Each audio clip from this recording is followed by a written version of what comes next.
Good evening, and welcome to another episode of Global Women Enrichment Podcast. This weekend is a special weekend. Why? Because it is Mother's Day weekend. Yes, the entire weekend will be celebrated by mothers, by everyone across the world. It is, in fact, the most celebrated holiday in the world because mothers are very special. Everyone around this table is a mother. And to all you mothers out there, a very special Mother's Day. Treat yourself. Don't spare any expense. Get your husband's checkbook, his credit card, whatever you feel like doing, you do it on this day. You've been through enough. You've borne children. You have made sacrifices for your families, and you continue to make sacrifices. One person defined a mother. What is a mother? A mother is a selfless, loving human who must sacrifice many of their wants and needs for the wants and needs of their children. A mother works hard to make sure their child is equipped with the knowledge, skills, and abilities to make it as a competent human being. So, ladies, and I'm going to address Laura. You go first this time around. What does being a mother mean to you? And what does being a child of a mother mean to you? So for me, being a mother means happiness, I think is the best way I can describe it. The joy that I have with my children from when they were infants through today, it allows me, you asked what, being a child, it allows me to be a child again. So yes, while I still have to mother, it allows me the opportunity that, when my son was younger, to be on the floor with the Legos or the Lincoln Logs, and when they were learning to ride a bike, to ride a bike along with them. And one of the things that I've always told my children is that I'm not raising kids, I'm raising adults.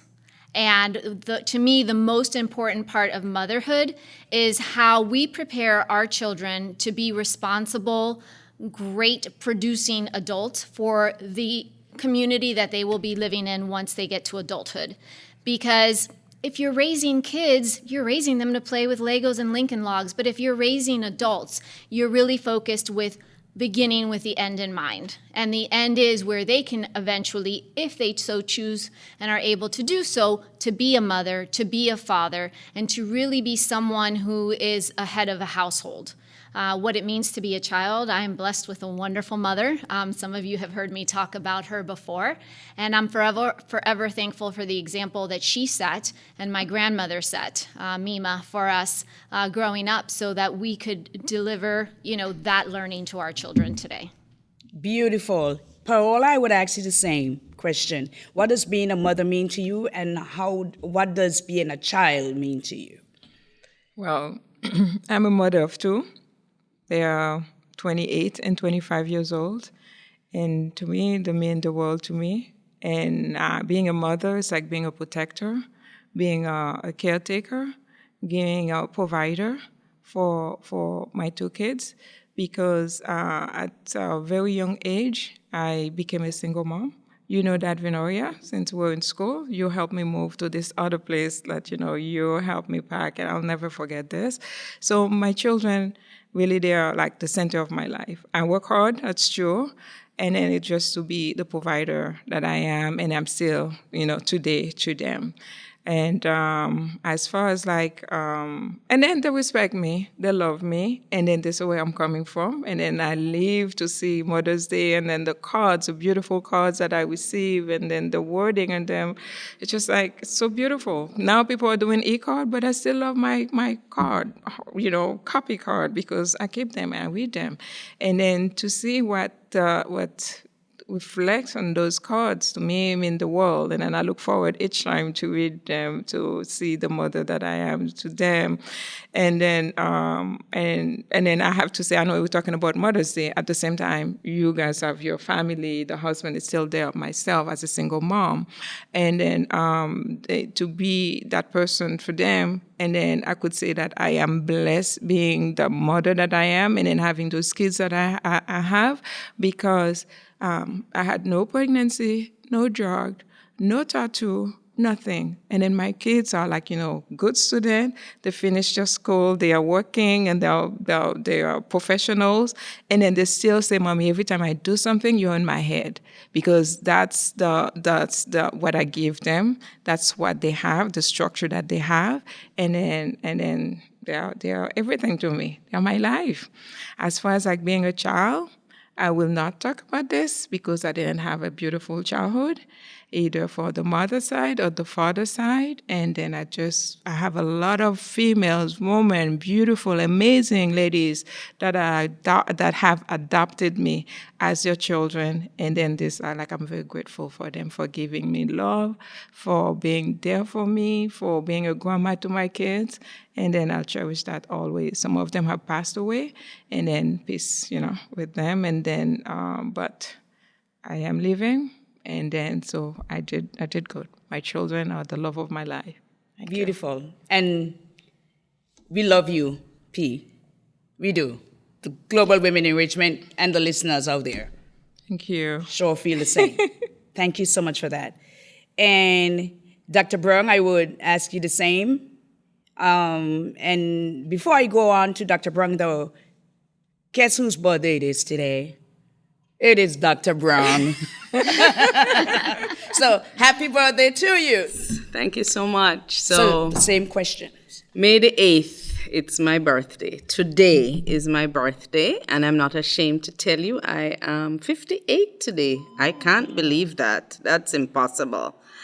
But it's a very tender subject for me, Madam President, because motherhood was not easy for me. So first I want to acknowledge my mom and talk about the wonderful mom she is, and I want to temper that with what dear Sister Paola just said, because we acknowledge that not every woman has a testimony of a good childhood with good parents and good mothering. So my heart goes out to Paola and to every child who suffers, even in the presence of a mother. For all of you out there who may not have had a wonderful experience with your mom, we're here to love on you. We're here to remind you that you are not your past. You are what God has made you in the future. And I want to give a shout out to my mom, who has been a wonderful mom to me. As a matter of fact, you're looking at my mom when you look at me. She's one powerhouse, very humble, very simple. And she will be turning 86 this year. She's doing very well, and I pray that God will keep her in good health. I had a wonderful childhood as a little girl with my mom. I always saw her as strong. I think I've seen my mom cry maybe 3 times. And when I see my mom cry, it's difficult because I know it has to be something very deep. And I can think of 2 times when I saw my mom cry, even though I may have seen her cry 3 times. She's just a powerhouse. Nothing seems to bother her. And when I think of my mom and when things are difficult, I call mom. I remember at 15 asking my mom to pray for me that God would tell me what he wants me to do. And she told me, no, it's time for you to ask him. And I did. And I still call her today and say, Mom, pray about this, pray about that, whether it's work-related or personal or children, whatever it is. When my son was in trouble, I took him to Grandma. Grandma, you talk to him because you understand this. I don't understand this. Can you please talk to my son? So I'm so grateful my mama is there to help me with my kids. And I'll tell you a little bit more about my mom and my kids in a little bit. But the role of motherhood was not easy for me. And 1 in 5 women, and I'm addressing you, 1 in 5 women out there who have difficulty having children, I want to acknowledge that there's infertility out there and that you may want to be a mom and cannot be a mom. It seems impossible. And I am that 1 in 5. All my friends were having kids, and I couldn't have any. I was married for 6 years. I had lost 1 pregnancy before I had my first child. And that's my Lance Theodore St. Matthew. I gave him many names because I didn't know if he was going to be the only one. And so it took me 6 years to have Theodore. And I had to get help from the doctors with fertility medicine to have him. After Theodore, I had 4 losses before I had Matthew. So there is a gap of 13 years between my firstborn and my secondborn to give me the title motherhood. And you know what I tell my husband? From April 23rd till Mother's Day, we celebrate 3 birthdays. Theo is born April 23rd. Matthew is born May 2nd. My birthday is May 8th. And then there's Mother's Day. Next year, Mother's Day and my birthday collide. So I told my sons, when Mother's Day and my birthday collide, they better be in my house. I don't care who they're married to. That's my day. And from April 23rd to Mother's Day is called Sandy Fest. That means, Lance Brown, you celebrate the royalness of this African queen that bore you 2 sons. Thanks be to God. I have 2 boys to make me a mother, and there are no words to tell you what motherhood means to me. I'm so grateful that God partnered with me to bring 2 wonderful princes into this world. Need I say more, Madam President? Okay, I wish we have more time, but so that is beautiful. So my mom has 8 of us. She had, I think, 3. I think she had 3 miscarriages, and I think she lost two kids after they were born. Stillbirth, is that what they call it? Or crib death, I think. Anyways, so my mom was a stay-at-home mom. My dad was the breadwinner. He worked all the time, and my mom stayed at home. And she raised all 8 of us. I don't know how she did it, because I have 3 and she has 8. I can't even imagine it. But anyways, God bless her heart. My mom is 93. I'm going to do my best because I don't like to get emotional. But currently, my mom has dementia. She's had it for some time. So shout out to my sisters who are in the Virgin Islands and are helping out with the caregivers because she has to have around-the-clock care. On top of that, my mom is now totally blind.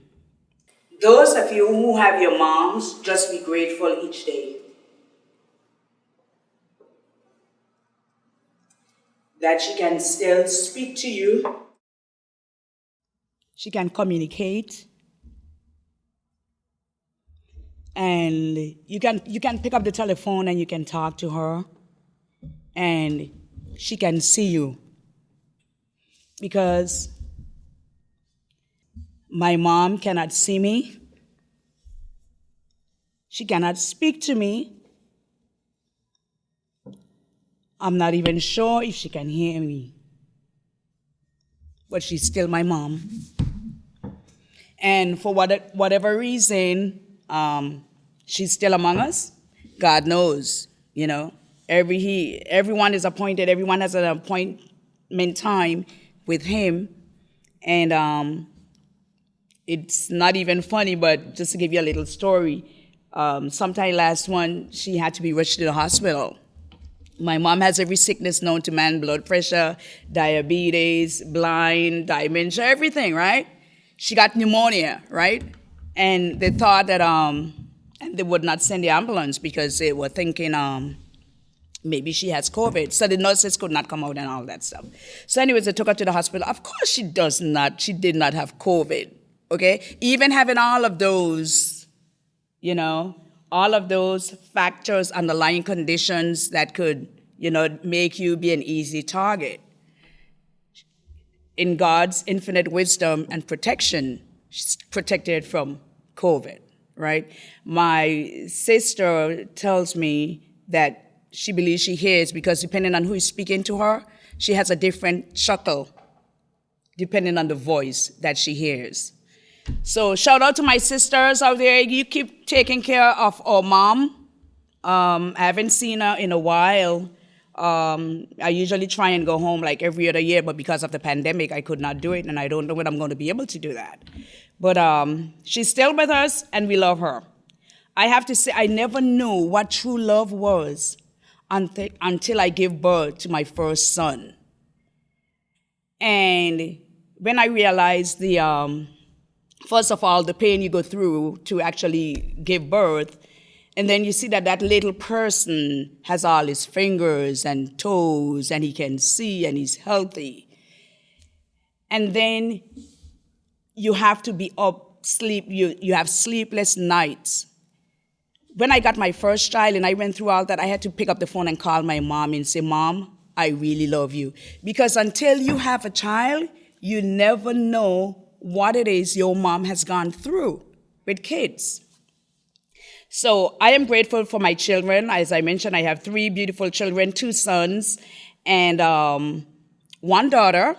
I have to say I've been blessed with 3 beautiful, intelligent, hardworking kids. They are blessed with, in the arts.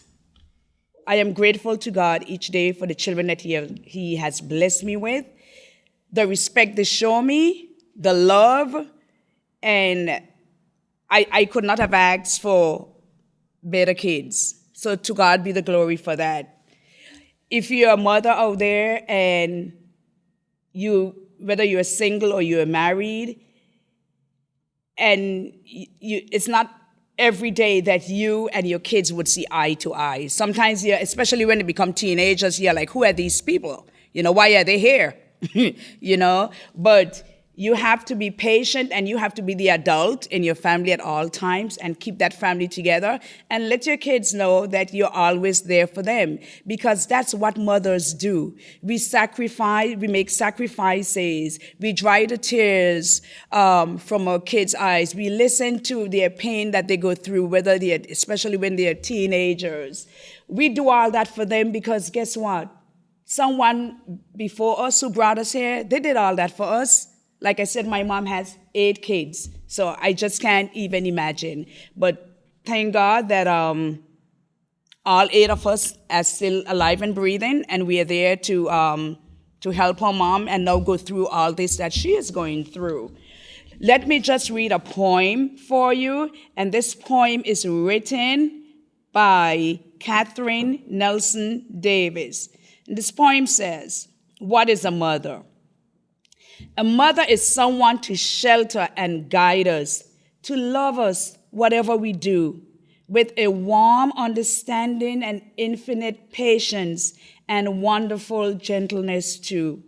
How often a mother means swift reassurance in soothing our small, childish fears. How tenderly mothers watch over their children and treasure them all through the years.